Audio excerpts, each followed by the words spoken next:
Hello everyone, and welcome to another Shadowlands Shaman beta and expansion video. Today we're going to be talking about the new changes that happened on the beta and PTR this week, and my, they are some really good changes. I'm very excited to talk about these, so why don't we just get down to them? It's a lot of talent changes specifically for the Elemental Shaman, but also some burst cooldown changes for the entire Shaman spec. So let's talk about it.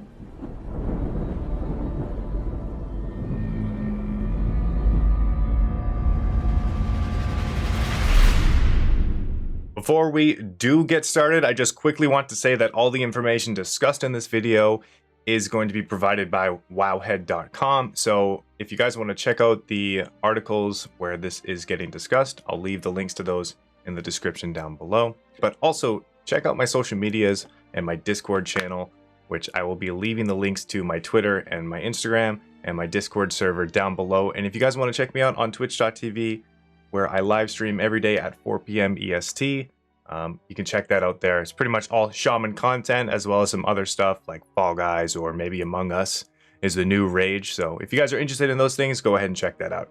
All right, starting off with the Aftershock reverting change back to refunding Maelstrom spent on both Earthshock and Earthquake. In previous builds, the talent pretty much only worked for Earthshock, so many players are really glad actually to see the return of Earthquake back into its functionality.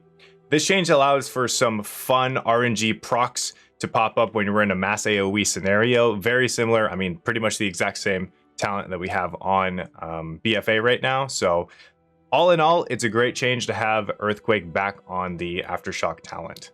Echoing Shock has also reverted back to its change before. In previous builds, it only copied the spells that dealt direct damage or direct healing after you casted the spell, but now it's changed just to copy all damaging or healing spells used after using the talent.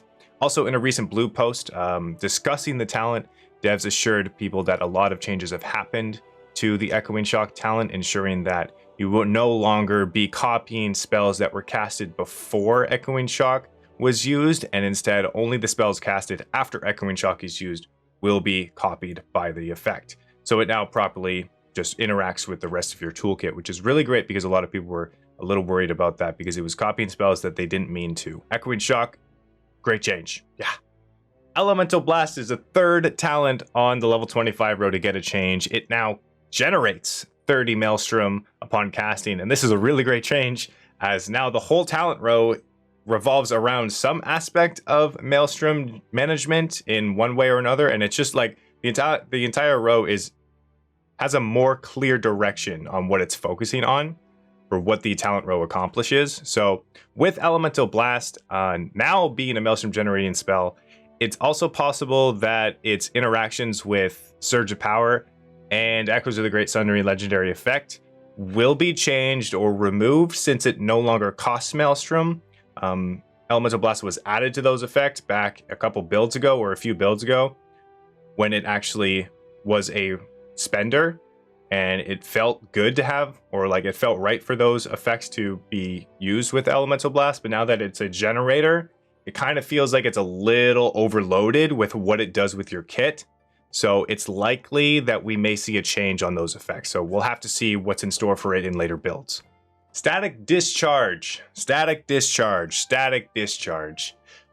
Received proper stat scaling now with the elemental spec, and it no longer is tied behind attack power.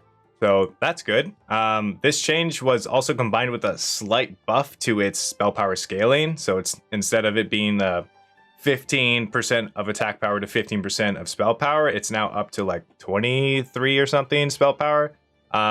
Percent of spell power scaling, which, I mean, the talent still seems a bit weak. And with Echo of the Elements competing for the spot on that same row, it is still up in the air to see where we're going to see or where or when we will use this talent. Because as it stands, Echo of the Elements is just too powerful at the beginning of an expansion to not use. We'll have to see what's in store for that. So, as mentioned before in a previous video that I covered, Icefury had a tooltip problem where it wasn't displaying its Maelstrom generating with Frost Shocks after you casted the spell. on the tooltip, it was still generating the spell or the Maelstrom when you casted those Frost Shocks afterwards, but it just didn't say that in the tooltip. So now it's just been updated to properly display what the spell and the talent does. So hey, good on you. All right, now over to what is arguably the best change we have seen for our talents in a long time. The change to Ascendance. This is massive. The Ascendance talent got a new and improved addition to its effect, especially this build. Upon casting the 3-minute cooldown, you will transform into the Flame Ascendant and instantly cast Lava Burst on all enemies afflicted by your Flame Shock spell. Not only that, but it will also refresh the durations of all of your Flame Shocks by 18 seconds, which this change has a couple of notable interactions with the rest of our kit in the game. Fire Elemental's 100% increased Flame Shock duration will apply to these refreshed Flame Shocks when Ascendance does either get casted by you when you use the 3-minute cooldown, or if it procs from the legendary Deeply Rooted Elements. Now, let's talk about Deeply Rooted Elements for a little bit. Furthermore, when it procs, it gives you Ascendance for 5 seconds. It will also proc this updated version of Ascendance, launching out all the Lava Bursts and refreshing all of your Flame Shocks upon the legendary proccing. That sounds a little bit redundant, but we're going to roll with it. Unfortunately, there is a bug on the beta still, which has been on the beta since the alpha. So when the legendary actually does proc, it puts your Ascendance talented spell on cooldown. So hopefully they're going to fix that. But also, furthermore, another issue is we are going very quickly with this. We are going out of mana, as when you cast Lava Burst and if you're getting back-to-back procs, each of those Lava Bursts are spending 600 mana that's getting casted out on your targets. So you can go pretty quickly, and then even when you get procs and you don't have enough mana to cast those extra Lava Bursts, they're not even going to be sent out. So likely there's going to be a change where we will see either the mana cost of Lava Burst getting reduced, or the Lava Burst that shoot out when Ascendance is either procced or casted will cost no mana. These are possible changes, is what I'm mentioning. So we'll likely see another Passover for the effect in a later build because of these issues, or they may just, I don't know, tune it a little bit. So anyway, some pretty cool stuff with this. I think that the talent change is really interesting, and it plays into a higher skill ceiling now when you're using the talent or when you're using the legendary. It plays into Flame Shock spreading with Surge of Power, and it becomes much more powerful. I love it. I love it. Not only that, but there was also a undocumented change on Flame Shock. So I'll tell you a little bit about this. Flame Shock's tick rate on the beta, which has raised some heads. When it was first introduced, at the beginning of Shadowlands, they nerfed Flame Shock into the ground. They nerfed its tick rate from 2 seconds to 3 seconds. But they reverted this change, undocumented it, and it now ticks every 2 seconds per Flame Shock out. So you could have, like, if you run Surge of Power, or if you're cheesing the Elemental Blast on the beta or PTR right now, which is proccing you Surge of Power, you can spread Flame Shocks very easily right now, and it just feels so good. It's a noticeable difference on even one target, the amount of Lava Surges that you are getting. So many meatballs for Mom Spaghetti is what I'm saying. There's a lot of meatballs, which is fantastic, and I love it. Enhancement also got their Ascendance talent changed. It will now immediately deal 250% of attack power in nature damage to any enemies within 8 yards. This is pretty interesting, and it's not target capped. So we may see Ascendance being played for Enhancement now. Fingers crossed. I mean, it did show some playtime in BFA and some raid encounters, but not really in Mythic Plus. So instead, if you don't want to roll the wolves like the meme is right now, you can instead maybe play Ascendance. Who knows? We'll see what simulations look like in a later date, but while maintaining all of the other interactions, these Ascendance changes to Enhancement are, like, they feel nice. It feels good to press that button now, and you just transform and you deal instant damage to all of your enemies. So I like it. I like the change. I'm going to be messing around with it on the beta and the PTR. Fantastic change to Ascendance. I feel like this is a long time coming, especially since we had the BFA changed to Restoration Shaman. When they pressed Ascendance, it sent out a heal. So this just makes sense that all of the other specs for the Shaman now have something tied to when they cast Ascendance. The Elemental tied ability seems a little busted right now, but we'll see about that. We'll see. There's one last thing I kind of wanted to talk about when it comes to like the changes and what it looks like. These changes to Ascendance, it's super satisfying to when it happens, by the way, and it has some great synergies with your Surge of Power talent, allowing you to spread your flame shocks, like I mentioned.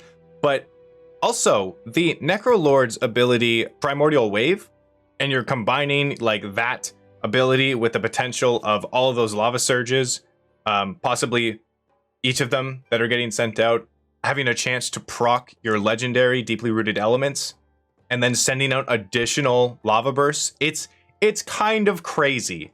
It's kind of crazy, and it's like, what is, like, I went in like one cast of lava burst.